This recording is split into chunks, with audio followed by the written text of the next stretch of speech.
Welcome to Travel Tales, a mini-series within Distress to Joyful Bailey's Way podcast. I'm your host, Bailey Raber, here to travel the world with you. In each episode, you'll hear firsthand how my travel experiences have gone, both within the United States and abroad.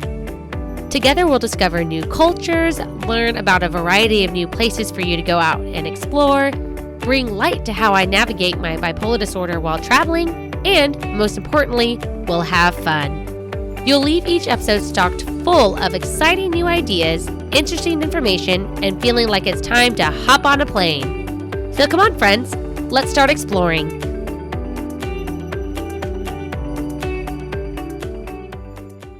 Hello, friends.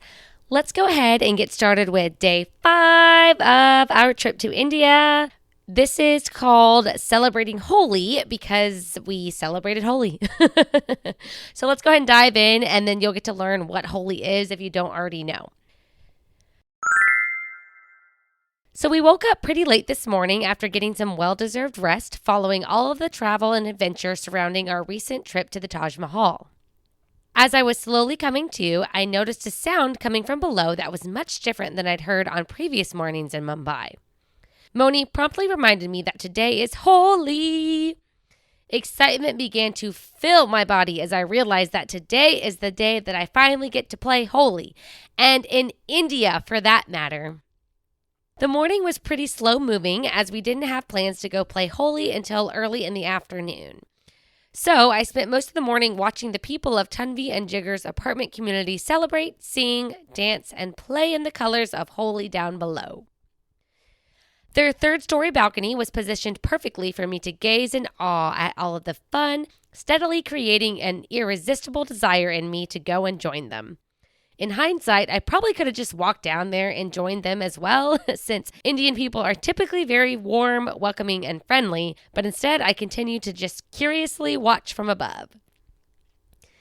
So, that said, let me pause for a moment because I realized here in this article that it doesn't really explain what Holi is. I can't believe I didn't explain what Holi is. Probably because it's a journal and I know what it is, so there's that. But Holi is a religious festival that happens every year in India, and I'm actually going to stop and Google it so that I don't screw anything up because that's the last thing I want to do. So let me explain. So it's a popular and significant Hindu festival celebrated as the festival of colors, love, and spring. It celebrates the eternal and divine love of the god Radha and Krishna. Oh, Krishna. Okay. So Krishna is mom's god. So that's why I recognize that immediately. So let's see here. So it's celebrating the triumph of good over evil. So that is most likely in the Bhagavad Gita, which is a book of Hindu epics.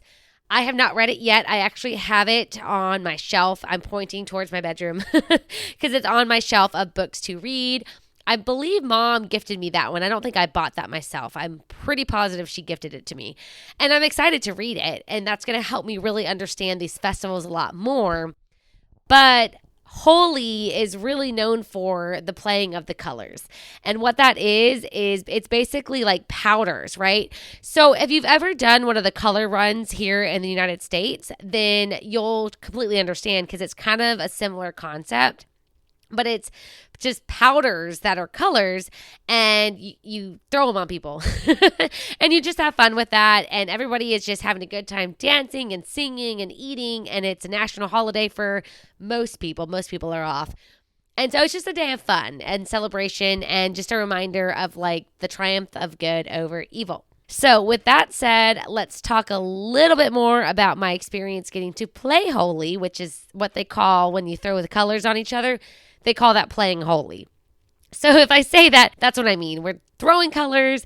If you stay until the end of this episode on YouTube, if you're watching there, you'll see, I'm going to put some of those videos and definitely all the photos, and you'll see how fun it was. You can also, if you're not on YouTube, at the end of this episode, you can click in the episode description and it'll take you right to YouTube and you'll get to see all of the beautiful colors and all the fun that was had. It was great. It was super great. Finally, it was time to get ready and make our way to a local bar for an afternoon of celebration. I was so pumped. I really was. I was so excited. Moni and I dressed ourselves in, quote, trash clothes, which is what we call clothing that we could ruin and discard later if necessary, including white t-shirts to hopefully catch some of these colors for good.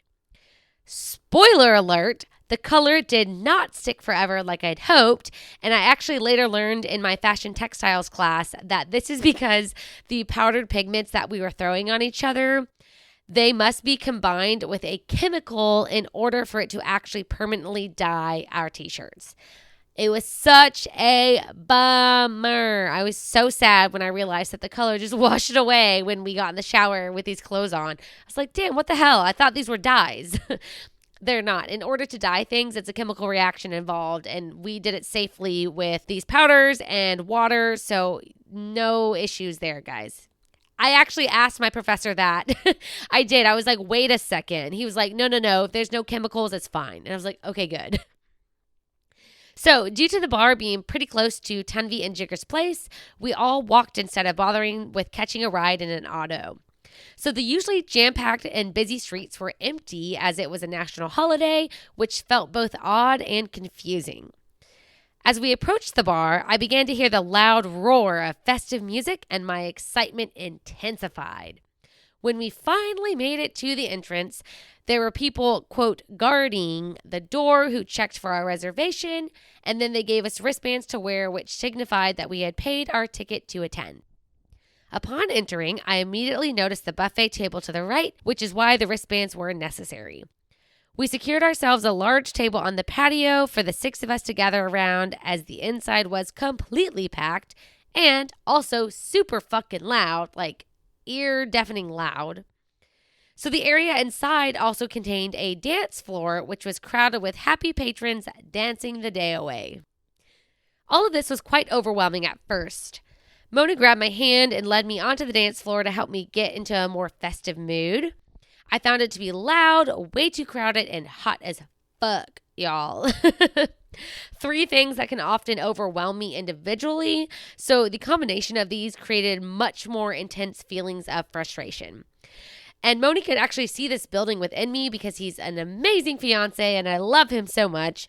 So he relocated us to the area to the left of the dance floor where all of the Holi colors were laid out.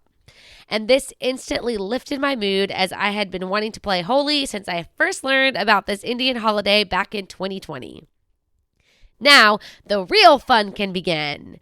So you can check out a video, like I said, to see what playing Holi consists of and what that's actually like. And it's so much fun. You can find the videos in the article that I wrote or just straight up on YouTube on my channel, whichever. So once we settled down for playing Holi, we made our way over to the dance floor. So most of the music that was played was in Hindi, and my knowledge of the language wasn't super advanced at the time, so I wasn't really able to pick up many of the lyrics, but that did not matter. Rhythm knows no language, and moving my body to the beat was such a freeing experience. And due to my sobriety, I didn't have any liquid courage to assist with confidence, so I was a little shy and self-conscious on the dance floor in the beginning. As time went on, I realized that it did not fucking matter how my dancing might look because no one cared. No one cared. And it was all about having fun and just releasing all of the feel-good endorphins that dancing loves to do for the body.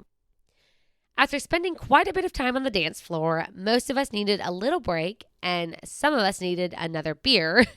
So we made our way back to the patio and found seats at our table. By this time, the Dolwala appeared and added additional hype to the already hyped up atmosphere. Somehow, which guys, to this day, it still amazes me. I don't know how he did this. Jigger managed to get the drum away from the Dolwala and he was playing it himself. Feeling intrigued, I walked up to Jigger and he offered to let me play along with him. So at first, I was just banging on the drum randomly, though I was encouraged to create a rhythm, so I did just that. And surprisingly, I caught on very quickly and we had a blast playing this traditional drum. So Let me pause for a sec and explain this. So, the Dolwala is a man who has a big ass drum. It's usually like strapped to the front of him, and he's playing it, and it adds hype, like I just said, to the room. So a lot of times, specifically at weddings, there's almost always dolwalas at weddings. You'll find them at parties, big events, big occasions like this, festivals. There's a guy there and he's playing a drum, and he's usually playing it to the drum of the music that the DJ. Yeah, he's playing his drum to the beat of the music that the DJ is playing. So again, it just adds more hype because it adds a live music effect to the DJ's music that's playing.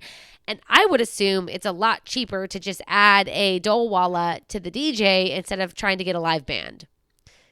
That's just my thoughts. That's what I would guess. I don't know what I'm trying to say here.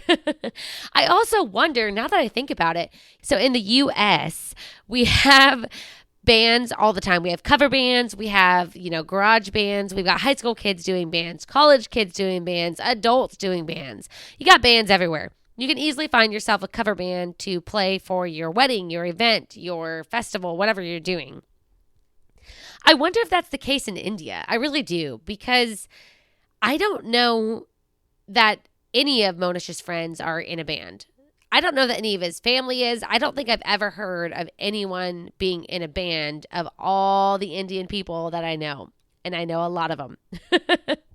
So I'm super curious. If you're tuning in and you are from India or you live in India right now, dude, send me a DM on Instagram at distressed2joyful_Bailey's Way and let me know. Let me know, are garage bands a thing? Or so a garage band, it's a group of people who just get together and create a band for fun, and they play small events. So they might not make up their own music. They might just play music that's already been written. That's what a cover band is, for those of you who might not know. I am really curious if that's a thing in India, because I've never heard of anybody mention that. I haven't. And here in the US, I actually know quite a few people who are in these cover bands and do this kind of stuff. And so that's why I'm like,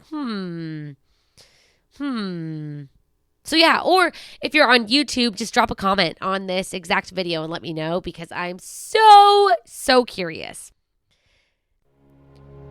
Looking for a way to support Distressed to Joyful Bailey's Way and your favorite podcast host, but unsure how? Well, friends, you can head on over to my Etsy shop, Bailey's Way Designs, to purchase an item handmade by yours truly. In my shop, you'll find cute and useful travel accessories, the comfiest workout headbands you've ever worn, adorable pet accessories, graphic t-shirts, and more. All of the proceeds from Bailey's Way Designs goes directly towards funding my college education, where I'm currently expanding my knowledge of fashion design. You can receive 15% off your first order of $35 or more by going to baileyswaydesigns.etsy.com and use code NEWCUSTOMER15. That's NEWCUSTOMER15. The link to my shop can also be found in the episode description and the show notes. Y'all, I truly appreciate all of your support, and I can't wait to hand pack and ship the items that you purchase from me. Once again, go to baileyswaydesigns.etsy.com and use code NEWCUSTOMER15 to receive 15% off your first purchase. Okay, so back to the story, back to day 5, where we were celebrating Holi. So at this point, Moni's longtime friend, Visat, arrived and surprised Moni, as he had no idea that Visat would be showing up. So Visat and I actually spent a good portion of the afternoon chatting, as he, like many of Monish's friends and family members, had been wanting to meet me, and now was finally his chance. So he was the first of many of Moni's people that I would meet, spend time with, and get to know while on this trip. The pandemic made the distance between our residing country, the US, and Moni's motherland, India, so much larger than it already is, but I was determined to not take any of these meaningful moments for granted. So we stayed at the restaurant well into the late afternoon, playing Holi, dancing, making friends with people at the tables nearby, eating, drinking, and just enjoying the day. Eventually, we all decided that it was time to leave, so we moved our party back to Tunvi and Jigger's apartment. By this time, a few more of Moni's friends had joined, increasing our party from the original 6 members to more than 9. So I do want to add in a side story that I did not talk about in this article that I wrote because it's hilarious, and I'm like, how did I leave this out? It's super funny. So probably like early afternoon, maybe like 2 or 3 o'clock, the table next to us, they were a little rowdy, which like whatever, it's a holiday. Everybody's getting rowdy. Everybody's drinking, like fuck it, right? They were getting a little rowdy and somebody had taken a beer and shaken it up and it had like sprayed, right? Because that's what happens when you shake up a beer bottle, just spurts out everywhere. So they had shaken one up and it kind of hit our table. And we looked over and like, what the fuck? We're getting splashed with beer, like gross. So Jigger takes one of the hot beers that was sitting on our table and does it back to them. So it kind of goes back and forth until somebody from the restaurant came over and was like, no, you guys can't do that. So they stopped. But what ended up happening is that table and our table, we just all became friends and we all just started hanging out together. We formed this huge circle and we were all dancing in a circle together and it was just so much fun. But it was also like, y'all, this is what happens in India. You just make friends with people and you just hang out. And at the end of it, nobody like exchanged numbers, nobody exchanged Instagrams. Like we didn't do that. But we just enjoyed the day and the time that we had together because that's what matters. Like you enjoy the company who's presently in front of you. And it was a lot of fun, like just hanging out with these random people, like dancing, talking with them, chatting. They were like hugging us and all kinds of stuff. Like looking back, I'm like, this does not happen in the US. This just doesn't happen like it did there. And what was also really funny is at one point, one of the guys from that table, he went to the buffet and he grabbed gulab jamun. I'm pretty sure it was gulab jamun. I could be wrong. There is a video. I don't think I put the video on YouTube, but now I'm going to have to because I'm describing it. But he grabbed some food, some kind of dessert from the buffet table, and he brings it over and he's got it in his hand and he's got a spoon. And he takes the one spoon the whole time, and he's using that one spoon and scooping up this dessert and going person to person and feeding everybody with the same spoon. The same spoon, y'all. If you're not sitting there like, what the fuck? I was sitting there like, what the fuck? I was like, what is happening right now? Then he gets to me, and I look over at Moni like, am I supposed to eat off the spoon that everybody else has been eating off of? Like, is this really happening right now? This is a stranger. I don't know this dude. Like, what's going on here? And Moni had been drinking and he just looks at me and he's like, yeah, like, just do it. Just do it. And he's filming the whole thing. So like I said, there's a video of this. And so I just eat whatever the fuck's off the spoon. And he's like, it's good, right? And I'm like, yeah, great. And he walks away and I'm like, what the fuck just happened? What just happened? But guys, that right there, that is just one of like a million examples of how I have just learned to go with the flow when I'm thrown to the wolves. And it happens a lot less now because I really understand Indian culture at like a much deeper level than I used to. But when Moni and I started dating, I used to tell him all the time, he just throws me to the wolves. And he doesn't mean to. He doesn't realize that things that they do in his culture are like complete not things that we do in American culture. Like we don't fucking do that.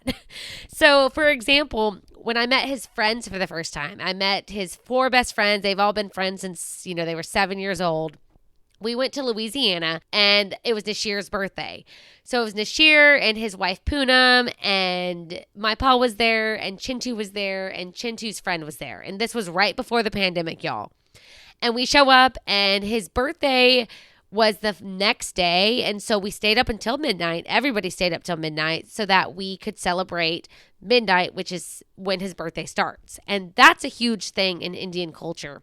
You stay up till midnight and you wish exactly at midnight and you start celebrating then. So it's time for cake. We've got cake. He blows out the candles, I believe. I don't remember if that's a thing. I'm pretty positive it was, though. And then he takes a spoon and he feeds somebody cake. And then they take a spoon and they feed him cake.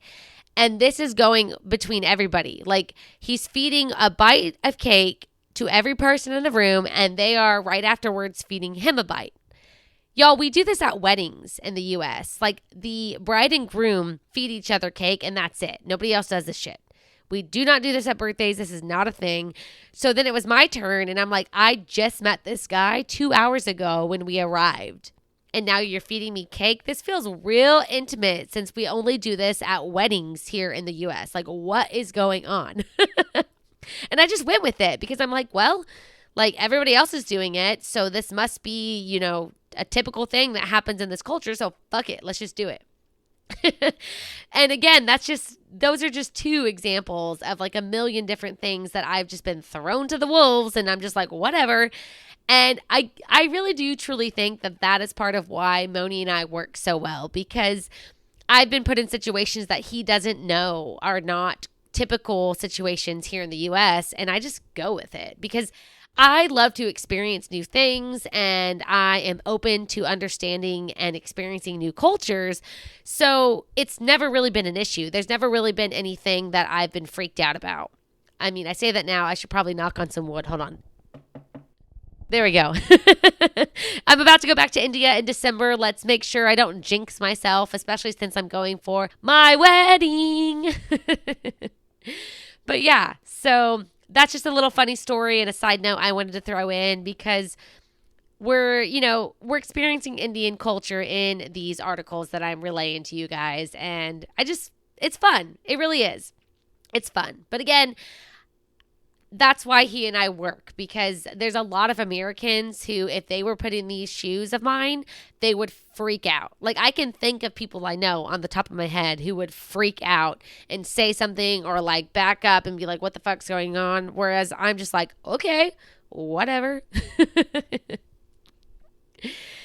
So upon entering Tanvi and Jigger's apartment, I immediately asked if I could shower first. So I was just so ready to wash off all of the color, sweat, and spilt beer. As we all took turns getting cleaned up, the drinkers kept on drinking, and the non-drinkers just enjoyed the company and camaraderie around us.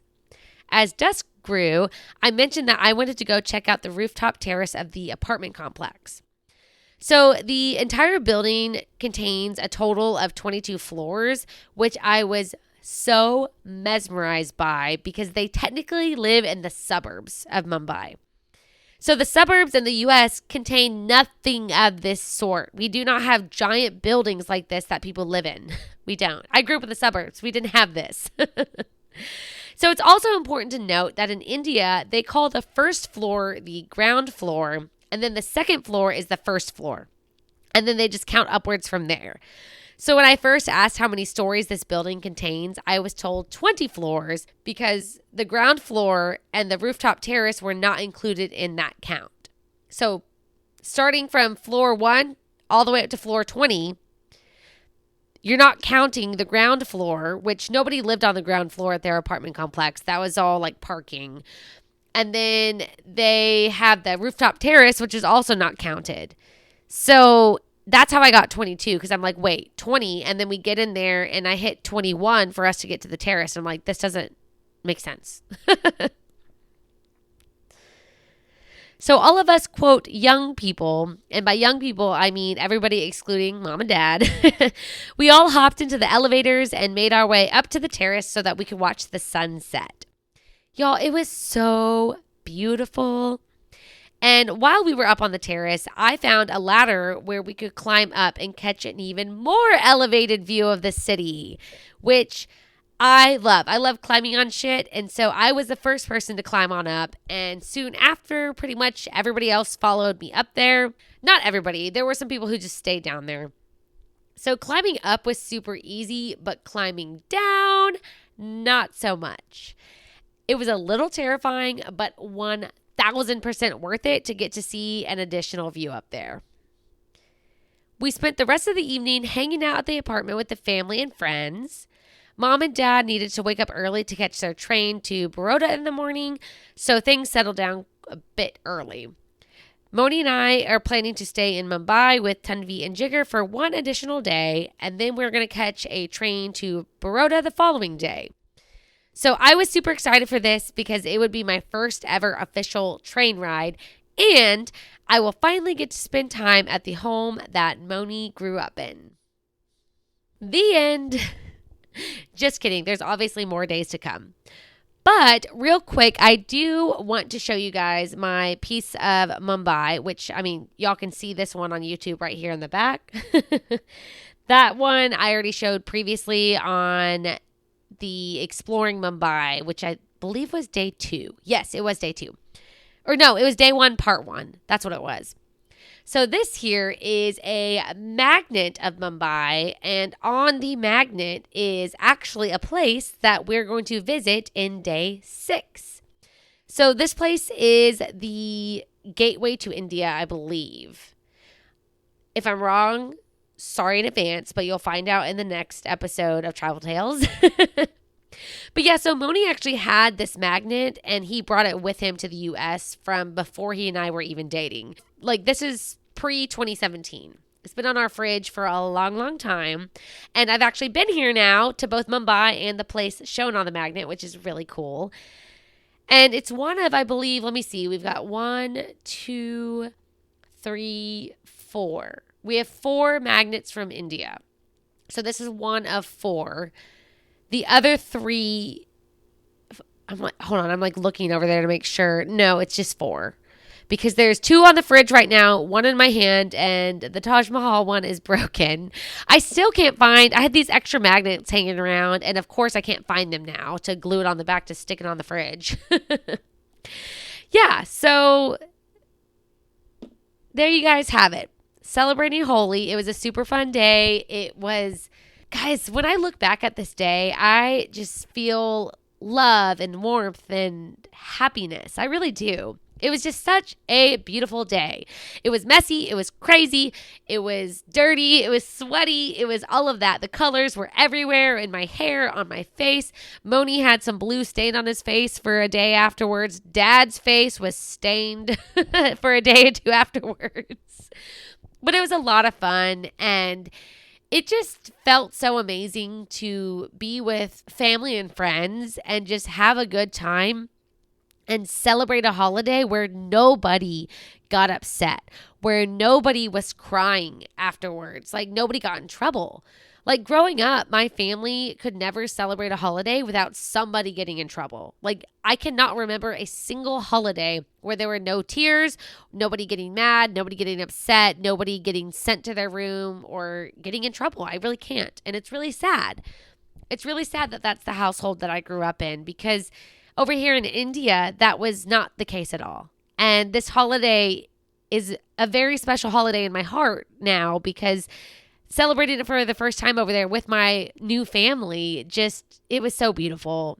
It really was. So, well, thank you guys for tuning in. I'm excited to tell you all about day 6, where we are going to have a Mumbai adventure. So stay tuned.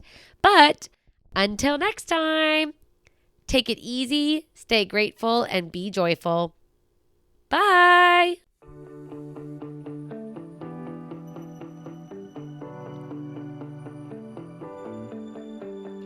Thanks for tuning in to another episode of Travel Tales. Head on over to whatishaybellsdoing.com/travel to find the resources mentioned in today's episode.